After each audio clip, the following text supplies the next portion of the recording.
On November 6th, Nick Calandra was fired from The Escapist.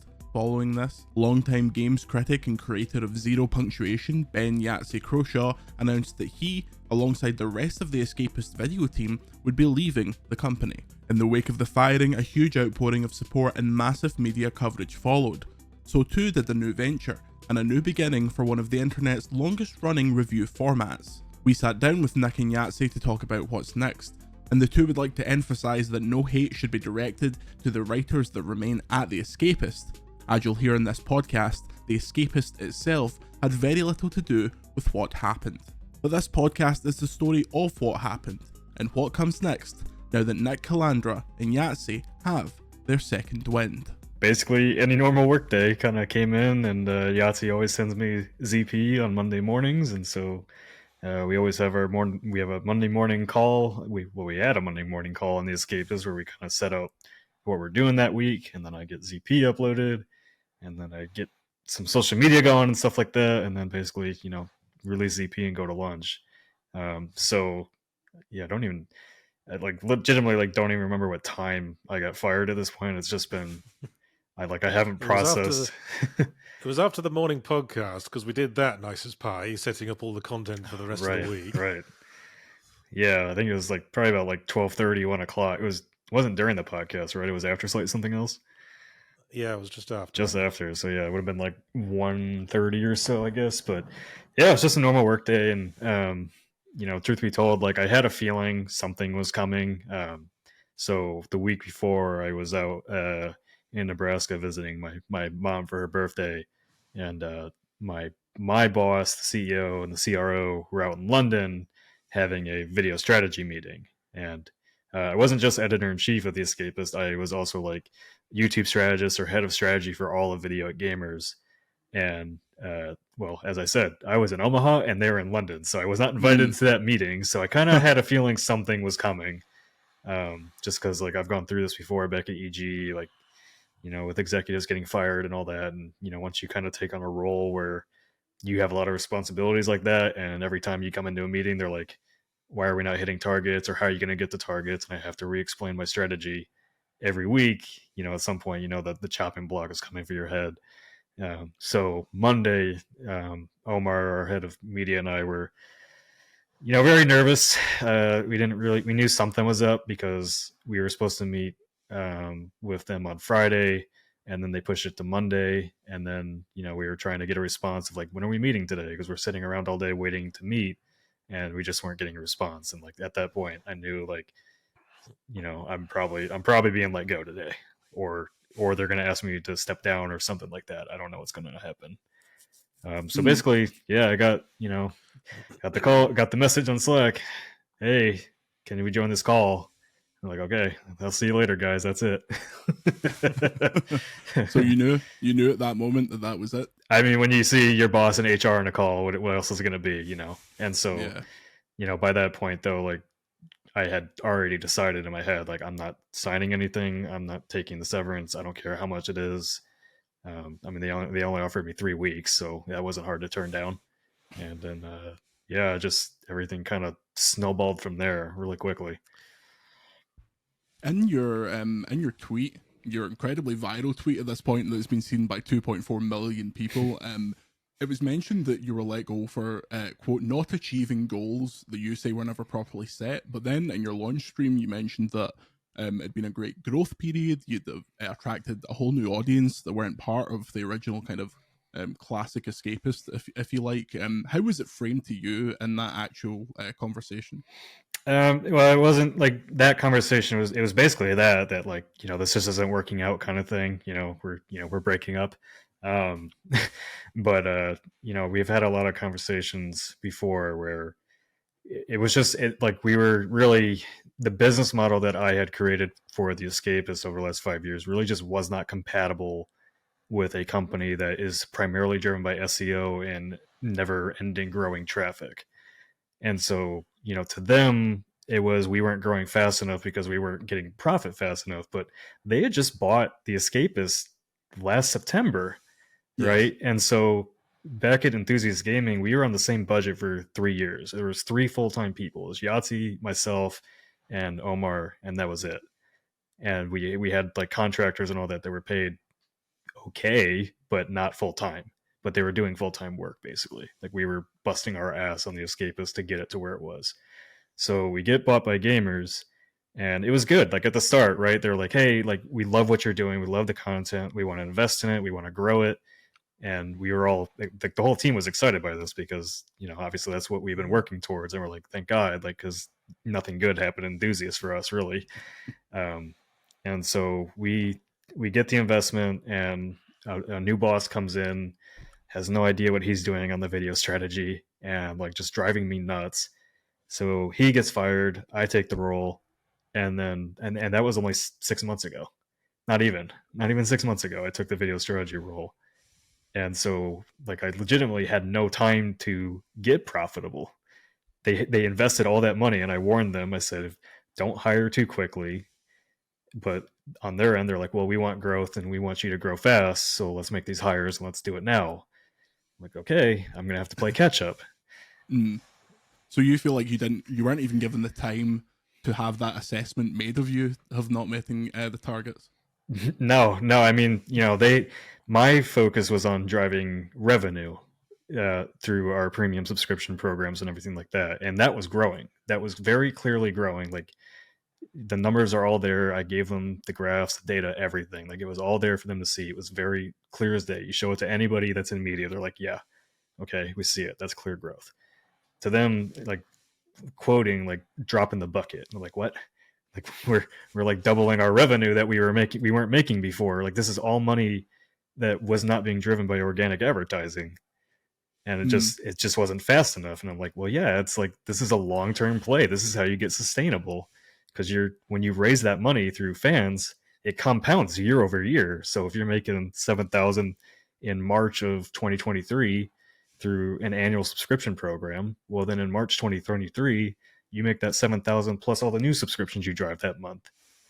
I don't understand how that doesn't make sense to these guys, but it didn't, and I got fired for it. So, the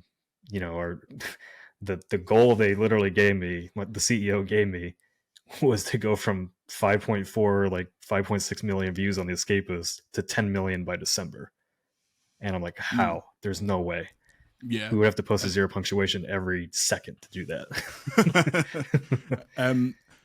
Yahtzee, when this took place, when did you hear it was happening? And did you have an inkling? Has it been talked about? What was your reaction on that day? Well, it wasn't the first time Nick and I had talked about going independent. Around the time Enthusiast Gaming were like flagging on us, we'd talked privately about maybe scaring up the money between us to be able to buy the Escapist from them before they sold it. But then they sold it before we could even have that conversation. But as Nick said, we were feeling positive about Gamurs when they took over. But on the day Nick was fired, he'd mentioned briefly that he suspected there might be something in the air, but I was he and the rest of us assumed it would take quite a bit longer. So when it happened, we were all thrown for a loop. As I said, we did the podcast that day. We talked about what we were releasing that week. That ended up never coming out. So I heard about it when I saw his tweet, and then. Because I've always worked in a sort of comfortable video making bubble in my nice Northern Californian home, because I tend to be more of a creative focus. Nick mentioned that there used to be a Monday meeting, the Escapist. I was never in that. I was never really part of the management structure. I just liked making my videos for people to laugh at my silly knob gags. So I heard about his firing that way, and then a couple of other guys were let go as well, and a couple of other guys resigned. And then I was brought onto a call with Gamurs head of video, Greg Johnson, who just basically said, "Here's what happened with Nick. He was already looking very sick." He was talking about we thought it was a good idea at the time. Here's our justification for it. Any questions? And that was literally how it started. So I asked him, who was replacing Nick. I asked him if anyone else had been let go and been resigned, and he admitted that basically everyone had left at that point. So I told him I didn't want to be in the position I'd been in before, where the Escapist was just sort of picked apart by the corporate owner, like just leaving me the last man standing, hanging by a thread until they could just flog it off to someone else to start the process anew. I decided I didn't want to be in that position again. Yeah, So it seems like with the Escapist has like a history of just, because when we got sold to Gamers, we found out on Twitter. Like nobody told us anything beforehand. So I'm like, yeah. when they brought me into the call, and I was like, well, at least I predicted it this time. Well, I predicted we were going to get sold to Enthusiast. Like, I don't know. It's really obvious. Like when corporate stops talking to you, you're like, okay, something's happening behind the scenes, and they don't want you to know about it. Isn't that so modern games media? Just to learn that your entire company's going away on Twitter. Yeah. Yeah. So Yahtzee, was there a play from that member of staff to keep you? Because presumably there's IP investment there. You're a prominent figure. Well, I said I really felt like I wanted to resign along with everyone else, and I got the impression that that was the answer they'd been expecting or half expecting after the aftermath of Nick leaving. Yeah, I mean, you saw on Twitter like everybody within hours left. It was maybe he was just in a particularly pessimistic mood at that moment. So no, there wasn't really much of a play to keep me at that point. I asked for the zero punctuation IP. They said we can talk about it further down the line. I think the conclusion I've reached after like ZP ending became international news that we kind of maybe wanted to move on from the brand anyway at this point. So I'm basically like resigned and told them I wasn't interested in licensing the IP back from them or anything, and that was about it. Nick, how did that feel to have this team of people? Because it seems like a very, very close-knit video team from everything that's been said on Twitter. Well, it's happening so fast because we like the same day Nick was fired, we were all like in touch with each other, working out the plans. We were all pretty much from the word go in agreement. We were going to go independent and just keep working together because we like working together.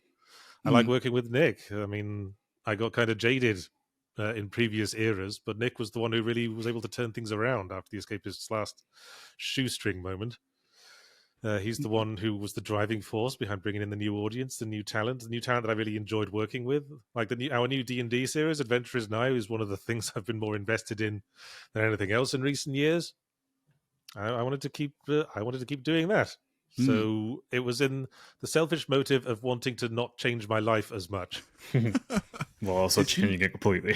Yes, it seemed within the day that it was a story. It went from a few of these guys are leaving, all of these guys are leaving, and then there was whispers of you starting something else very quickly. Nick, was there any further contact from Gamers when they perhaps had an inkling that this might have been a mistake, considering everything that's transpired since? Not really. No, I mean, I made it clear on the call, like, I'm not signing anything, you're not going to stop me from telling. I've been, like I said before we even got on the podcast, like I really haven't had a chance to even process like how this all went down, and like, I'm, like legit sitting here trying not to choke up a little bit just because like I put 5 years of my life into that brand to have people that don't give a fuck about it rip it out from under me. And like and I'm not really more choking up about losing the brand. It's more like I was terrified of losing the community that we had built, because like, and it was so positive. Like every day we got up to go to work, and like I never had to worry about somebody in the comments being mean to us or in the Discord or whatever. Like they had our back. And then when I'm like, no, I've spent 5 years being gaslit by managers that didn't know what they were doing, trying to tell me I don't know what I'm doing, roadblocking me at every corner when I'm trying to get things done and make money and to support my team. Because like, when I did the Divinity Original Sin documentary, Omar Ahmed, like him and I had never met him before, and I needed somebody to go do that documentary with me, and he put in an application. And that the first time we ever met was to make that project together out in Belgium. Had never met him before. And like that, clicked like that. And it's kind of been that same way with every person I've brought in to the Escapist. It's like, everybody's got each other's back. They work hard. they put themselves on the line for this, and like, what do they get for it? They get, promised full-time work from these companies, and then they don't get it, or then they do, and then they're, trying to be milk dry. Like Sebastian, they immediately wanted to, like, he was doing a video a week, and there were good videos doing really good traffic, and it was never said like, hey, he's doing a good job, like, how can we support him? It's, how do we get more out of him? And I mean, like, I did my very best to defend the team from that, because that pisses me off. Like, I came from the Midwest, like, I didn't have connections in the games industry. I like, this was the job that I wanted to do, and like, I wasn't going to let somebody take that away from me again. After what happened at EG and everything, because like, that's what I thought was going to happen when we got sold. I'm like, oh man, my entire team is going to get thrown out, and it's just going to be Yahtzee again. Yeah. So when you decided that, when the decision was made to form the new group and kind of things were taking off on Twitter, what is it like for that kind of reaction to happen on Twitter? The amount of outpouring was insane across both of your tweets. Yahtzee's was top of our games. So Nick, first, how did that feel? I assume it still doesn't feel quite real. It must be somewhat of a whirlwind at this point. Yeah, that's the exact word I've been using over and over again. I mean, my phone has not stopped buzzing with notifications for, I don't know how many hours it's been now, 86 hours, 87 hours.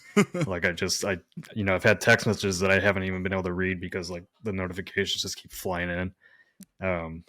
I don't know. My parents call me like, did you know you're on the front page of BBC? And I'm like, huh? And I'm like, what do you mean? Yeah, I don't know. I've never, I've been doing this for 15 years, and I've just never really been in the spotlight, and I've always been okay with that. Like, I just wanted to cover games and like be, involved with developers and doing cool stuff. And so like, now being in the spotlight's a whole different thing. But I just, not letting it get to my head or anything. Like, I just, like, we're creating this thing together, and I just want to keep doing this thing. I want to keep doing this thing with this team. And, I want to be sustainable doing it. I want to enjoy my life doing it. I want to enjoy working with the people doing it. I want to enjoy the community with it.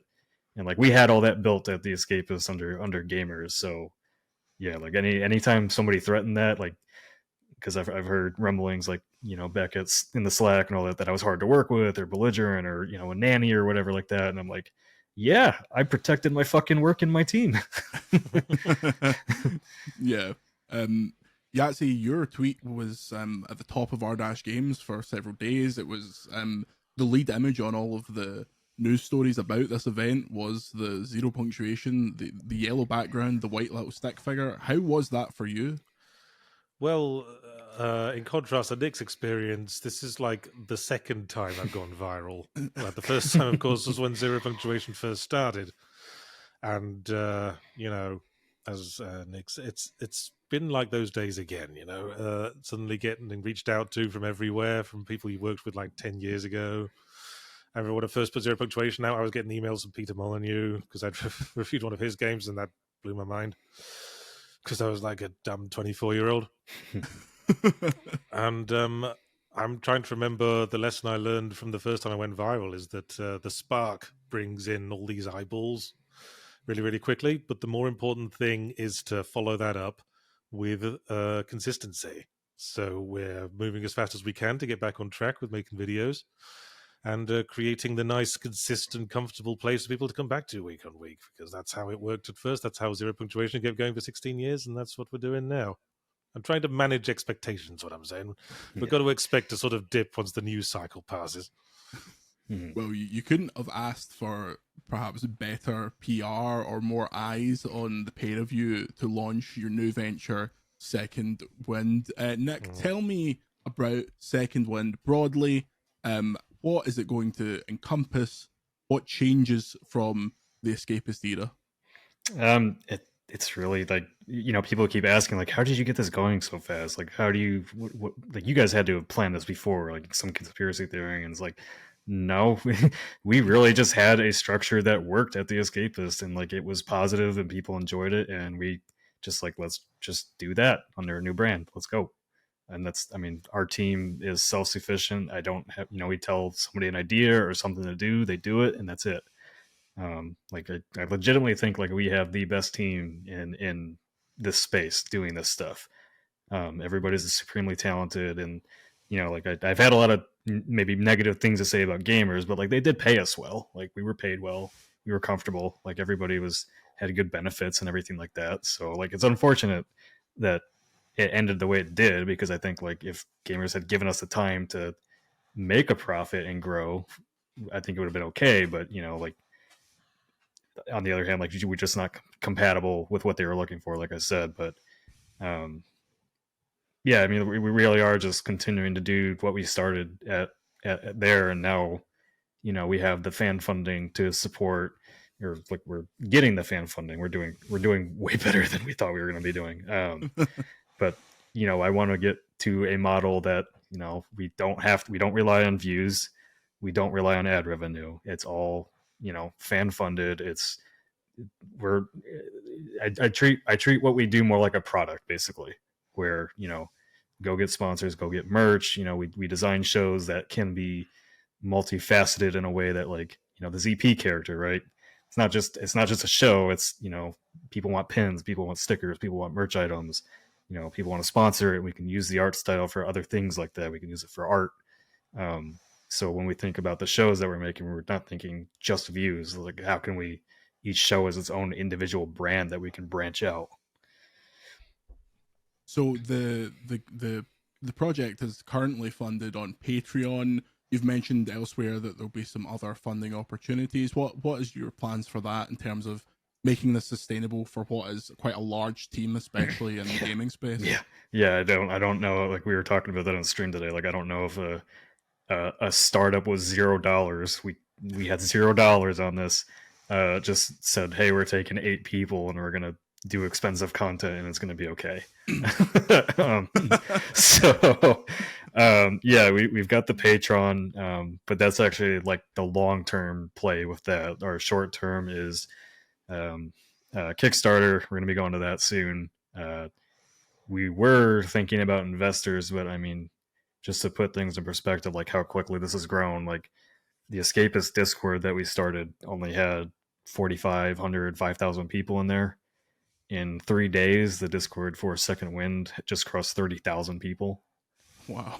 So I'm like, I think we have the backing to just get this going on Kickstarter, and then, maybe take on some like family and friends investors and stuff like that. So our plan is to fund the entire first year up front, cover the salaries that our full-time people lost. Yahtzee, myself, Omar, and Jack Packard all took pretty significant salary cuts to get this off the ground as well, and also giving like people that were underpaid at Gamers raises to get them up to parity so that everybody's paid the same, aside from Yahtzee and I at the top kind of thing, and Omar as our heads of content.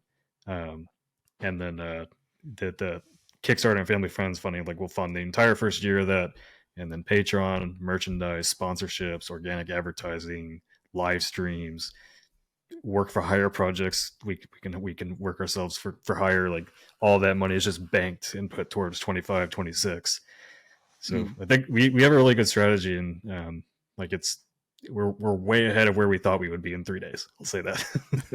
Definitely. Yeah. So who owns the company then? Is it yourself alone, or is it a group of people? That is that's something we are organizing now. Like, we basically threw this together, and now we're like, we're God, focusing on the fun stuff and all the the contract and drawing up all that sort of stuff. It comes when we get in touch with people who actually know anything about that sort of thing. Yeah, now we have to like get the business stuff done, or as Jack puts it, the unfun stuff. Yes. Yeah. But theoretically, we want people to keep calling this a creator-owned company. Yeah, creator-owned, and we're looking at like a worker co-op. Very nice. That's it's a pretty unique situation to be in the game space. Yahtzee, were you expecting this kind of reaction in terms of the Patreon? You'd spoken previously about being shouted at to go independent, and in your space as this creator that's known for his kind of single videos, like your your personality kind of fits the Patreon model previously. Had you ever explored going just yourself away from the Escapist? Well, I'd thought about it, obviously, because as I said, it seems every other week we get a comment like, "Oh, why does Yahtzee stay with the Escapist? He's basically the only one holding it up." But as I said, I'm like a very creatively minded person, and having gone viral twice now, I like to think I'm in the position of wanting to be in the position that I want to be in. And I don't want to be in a position where I have to deal with like the business side of things and the production side of things. I just want to be able to like do the things I'm passionate about and realize my own visions. And I've always been happy working under the Escapist for 16 years because that was the relationship. They took care of all the fiddly bits so I could focus on the knob gags. And that's very much how I see my partnership with Nick right now.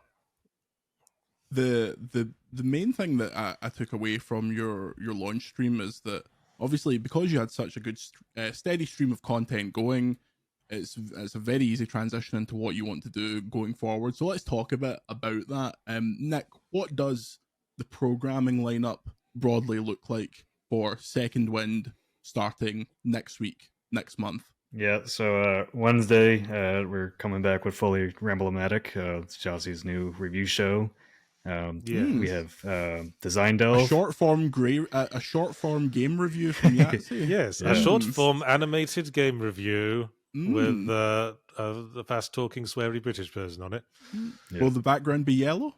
Can you comment on the background color? We're not risking that. I mean, we know that you can't copyright. You can't copyright an animation style. You can't copyright an art style. You can only copyright like the specific appearance of things. So it's not gonna be yellow. The characters are gonna look different, but it'll be what people have come to expect. Ah, yes. I'll have to change my background color now to avoid the wrath of your former corporate owners. I do apologize.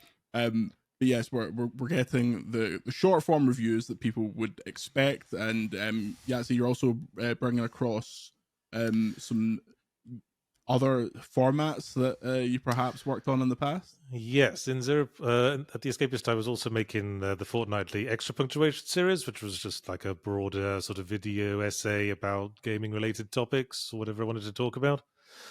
And that was like one of our recent additions that we started doing under Nick that was doing really well. That was sometimes beating Zero Punctuation in views. So that's coming back. We're calling that semi-Ramblomatic. So that'll be for the upcoming weeks. We also very recently started a new series called Yahtzee Unscripted, which was me streaming new games that I'd never played before and then doing like little capsule reviews afterwards. And I was enjoying that because it meant it gave me an excuse to play more games during the week rather than just like having to slog through bloody Assassin's Creed all bloody week for the Zero Punctuation. So I'm keen to bring that back as well under a new name. So I think that's all like the me-driven content. We'll certainly be doing like the... Sorry? You own the names? Yes, fully own these? This is all my stuff. Fully Ramblomatic is the name of my old like personal site. So that's 100% pretty much my property. The brands that people create here, we're going to make sure, they have ownership of. After Wednesday, Thursday, we'll have Design Delve from J-Mate, and he owns that. And I made sure that when I brought him into the Escapist, that his contract said if he leaves, he gets to take it back after 6 months or a year. And then we got that down to immediately down at Gamurs. So he owns that show, and it's going to continue here with, we expanded the ZP art style over the past few years to like a lot of our shows because it made what we do rather than just another video essay. It made it unique. Like we like our shows that have, gags and comedy in it and stuff like that. And we had really expanded out, like, oh, Yahtzee can make a cameo in this show and Frost can make a cameo in this show. And we're really gonna get into that more on Second Wind now, but it's gonna be a little bit different. We're not just doing the ZPR style for everything. We've got some other cool stuff in the works that I'm not ready to talk about just yet. But after Design Delve on Thursday, we'll relaunch Cold Take on Friday with a fresh coat of paint. And very nice. For the entire time I was editor-in-chief, like back at Enthusiast Gaming, like the 3 years we were there, they were like, you need to find the next Yahtzee. And I'm like, how do I do that? Like, why would that person come work for us? Because they can just go independent and be fine. Because I'm like, Yahtzee should have gone independent years ago. Like, what are you doing? And he's like, well, I don't want to run a business. I was like, okay, that makes sense. But yeah, Frost is that guy. Like, he ended up in my inbox. I heard his voice and I brought him in immediately, and he's grown huge. People love it when he and I stream together. It's like the smooth talky stream where you can fall asleep to. Nick, obviously you're bringing across a lot of experience working with very different strands of video. You've got a lot of experience scheduling things. How do you make sure you're not doing too much too fast and that you won't run out of new content or new concepts 6 months from now, when as you mentioned, when the news cycle moves on and you're relying on the second wind diehards, as it were? Mm-hmm. Yeah, I mean, we were pretty good at Escapist about, like, we get some stuff launched and then we have new big projects kind of behind the scenes that we start working on. So like our D&D series back at the Escapist was Adventures Nigh. So, people highly anticipated that. So we have to go film the entire season. So we kind of have our stationary content that runs, week to week, but then we also do like special projects like the documentaries and all that kind of stuff. So we've gotten really good at like having like quarterly updates where, okay, here's 3 new limited stream series that we're doing. So we often do like a full playthrough of a game series. So right now we're doing Devil May Cry with Casey and Marty Sleva. We've got Amy and Frost doing Sekiro, and once they wrap those up, back at the Escapist, we would use the live stream super chats to basically pre-fund that next series. And so, people were anticipating, they're basically putting their money into what they want. And so it's going to be the same way here. Like, we're running that same model where, not everything's going to run forever, like Cold Take or Zero Punctuation or a fully Ramblomatic or anything like that. Some shows will just be, okay, here's a 10 episode limited series on, the making of Metal Gear Solid from Good Blood. And then once that's done, we move on to the next big thing. What's the main lesson you're taking forward from your time at the Escapist and Gamers generally for this new project, Nick? To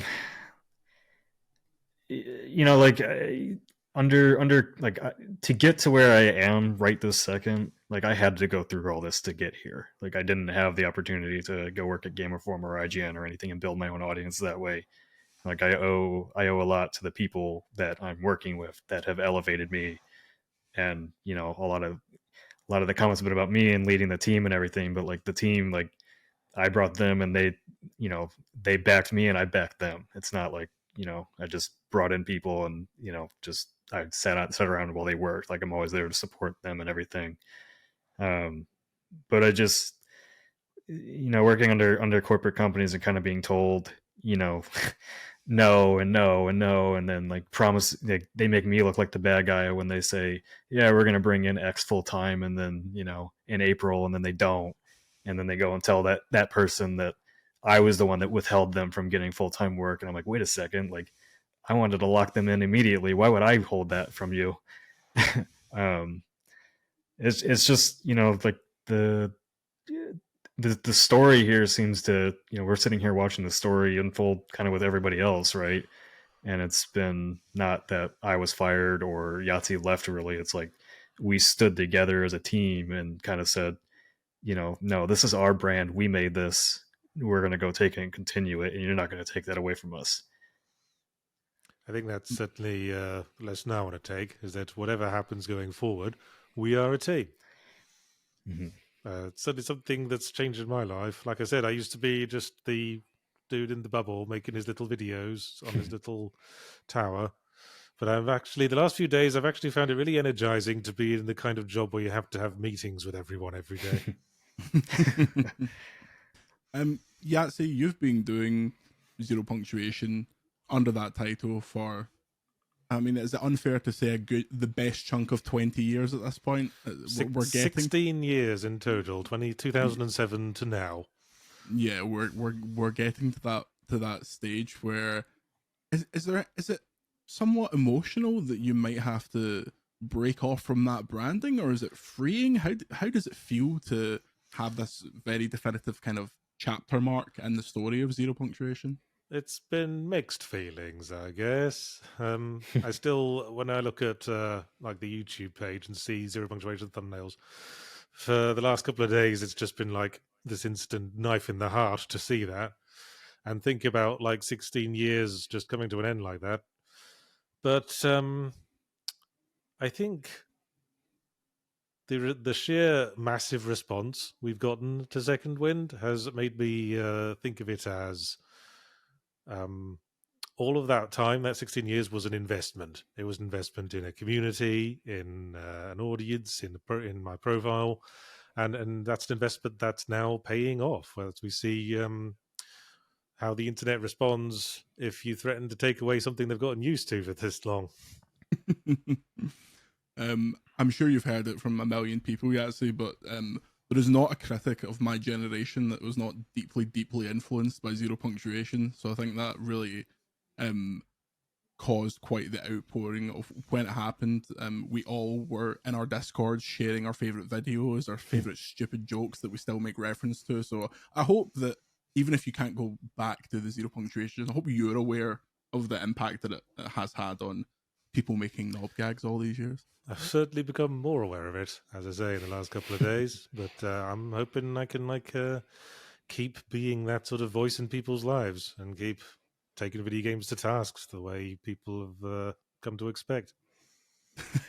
You've ruined it for the rest of us. Now when I give something 5 stars, it's like, oh, games critics are far too positive. Let's wait for Zero Punctuation. Yeah, it was funny seeing the response like from some YouTubers like that, games journalism is dead, and I was like, we haven't even really been doing games journalism. We just create fun stuff. Well, guys, before I let you go, Nick, this is your time to promo the shit out of Second Wind. Tell us where we can get everything, where we can go and give you money. The floor is yours. Yeah, I mean, well, first I wanted to say the one thing I'm really, really excited about with this opportunity that we have right now is like we can build a whole new generation of creators, right? We have a bunch of freelancers that have come with us. They also quit the Escapist and everything when this happened, and the people that did 3MR and the streams and all that, and obviously like we have to get the full-time people taken care of first because we all lost our salaries and everything. But I'm going out of my way. I had put that call out that I needed part-time work because I just bought a house a year ago, and I'm like, oh god, like what do I do? And but I got a ton of responses from that for consulting work or like mock reviews and stuff, and like we're not funded yet.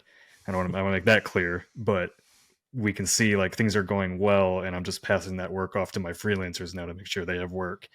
But the opportunity to grow them as creators too is like never been more real for them right now, and I want them to take advantage of that and everything like that. So we're going to be pushing them hard as well. But yeah, you can find Second Wind on Twitter, YouTube, Facebook. We're trying to get our social pages up. We're on Patreon. People can go there, and the page isn't even done yet. Like we launched this thing, and we weren't even planning to launch it. It's just like we had to. When we didn't think we were all gonna like just drop off the Escapist like that and leave, and then we're like, oh god, like we gotta launch this today. Go. And then I had the Patreon, and like I had a plan for like, okay, we're gonna launch a brand today, say like, hey, we're doing something new, stay tuned. And then people found the Patreon page that I was setting up and immediately started funding it. I was like, oh shit, like wasn't like the first person who found it went straight to the highest tier? Yeah, the first person that found it went straight to the highest tier and was like, like, do I promote this? What do I do, guys? And they're like, we don't know. And I was like, okay, I'm throwing it out there. I'm throwing it on Twitter. Let's go. Yeah, I mean, initially we thought maybe we could wait to put some actual content on the side before we announced the Patreon. Yeah. But even before, we had like 100,000 YouTube subscribers before we'd even started, which was very gratifying. Yeah. Yeah, we think by next week, after we launch fully Ramblomatic, we'll probably be over 250,000 already. the community was there. It's always you guys. Like they followed. It must feel amazing, Yahtzee, that these people are so invested that they just went in 2-footed immediately to join you guys wherever you want to go. Actually, before you answer that, like the one surprising thing is like Yang Ya covered what we did, and that video went viral. And there's a ton of people, like if you go check the community page or even like their introduction video, they're like, I've never heard of you guys before, but I love the solidarity and I want to support that. And like we just built a whole new audience too. Yeah, I was about to say, I mean, I think it's sort of gone beyond being about me and Zero Punctuation and the Escapist at this point. I think for some people, we've become a sort of symbol of defiance to corporate capitalism. And I'm perfectly willing to ride that wave if they're willing to give us money. Well, it kind of makes sense. A lot of our content kind of ragged on corporations while we worked at once. Yeah. Now you have no one to answer to. Yeah, now we have to just rag on ourselves somehow. It felt I wasn't as in the industry or conscious of the industry, but it feels similar to when Gersman Gate happened and all those guys departed from Giant Bomb, all those departed from GameSpot all those years ago and formed Giant Bomb, and they did not bad. So I think if you've got that much goodwill that you guys have built up over the years, it was really reassuring to see, Nick, that you were committed to supporting everyone, because it would have been so understandable that when you dropped away, it was just a core group. How, just kind of finally, how important is the team, the members of that team, and what do they mean to you? I mean, I know you're not supposed to say, your working family is your family, right? But I mean, like, they are. Like, I would not be where I am without the people around me, and like, it's not always been smooth sailing and stuff like that. But I mean, this team especially, like, I've been saying it in the comments, like it's a once in a lifetime team, and this would not have happened without everybody on board. Like, it couldn't just be me and Yahtzee that went and did this. It had to be Frost. It had to be J-May. It had to be our editors. It had to be the freelancers that came with us, because like we all made the Escapist what it was.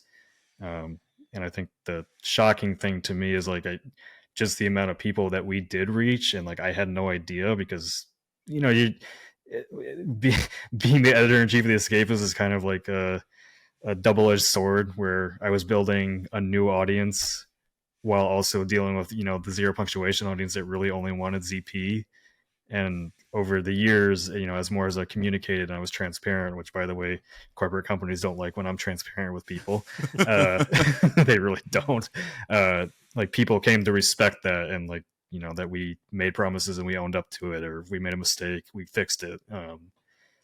So it's just, I mean, for the team to have my back, like, I haven't even processed either, that like everybody was just willing to give up good salaries and just walk away and start this thing. Yahtzee, finally, what are you most excited about this new second win journey? I'm excited to see how far we can take it this time around.